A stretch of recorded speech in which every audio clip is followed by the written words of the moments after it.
She said it smiling. "Move out of the picture. Your face is ruining the aesthetic." The phone was already up.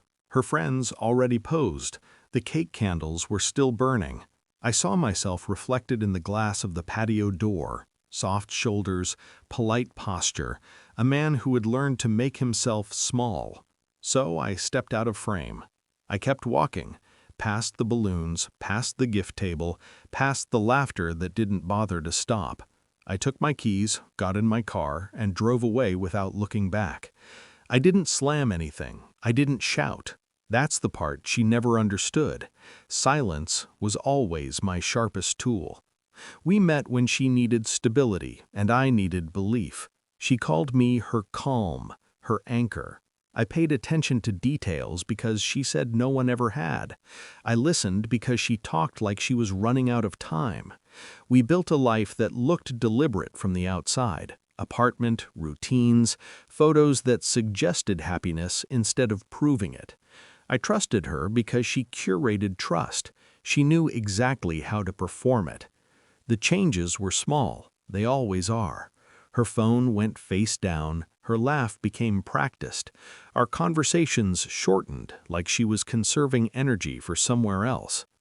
I noticed the new perfume first, then the late work dinners, then the way she corrected me in public, subtle, surgical, jokes at my expense that landed too cleanly.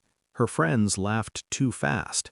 That's when I understood the betrayal wasn't just infidelity, it was theater. I was the prop. The proof came on a Tuesday night. She fell asleep mid-text. I didn't snoop. I waited for the screen to light itself up. It did. A name I didn't recognize. A message without caution. Familiar, intimate, efficient. He wasn't stealing my wife. He was renting her. I felt the pain arrive. I acknowledged it. Then I put it away. I didn't confront her. I watched. I learned patterns. I memorized habits. I copied documents. I photographed receipts. I read bank statements like crime scenes. I spoke to a lawyer before she ever guessed I'd noticed. I moved money quietly. I updated passwords. I recorded conversations where she spoke freely, assuming I was still loyal, still dull, still harmless. By the time she said my face ruined her birthday photo, the plan was already complete. Walking away wasn't the revenge, it was the signal.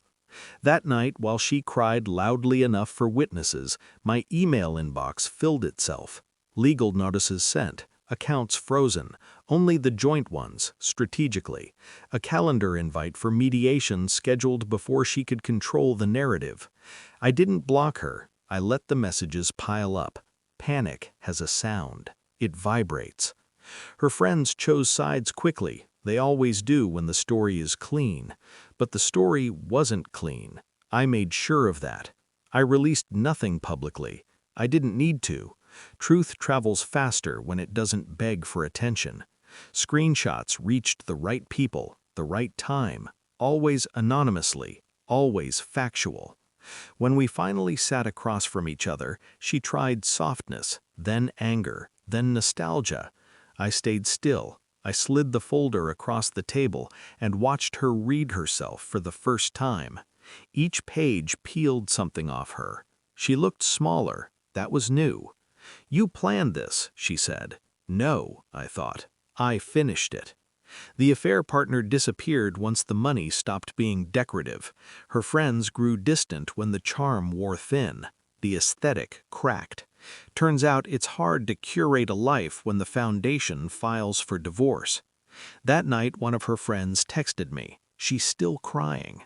I stared at the message longer than necessary, not because it hurt, because it confirmed something. I didn't reply. I moved into a place with big windows and no memories. I slept deeply for the first time in years. I stopped apologizing for existing. I learned the relief of not being misrepresented daily. I learned that revenge doesn't need to be loud to be complete. Sometimes I think about that photo, the one she wanted perfect.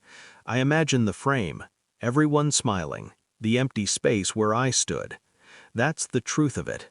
I didn't disappear. I removed myself. There's a difference. I wasn't ruined. I was edited out.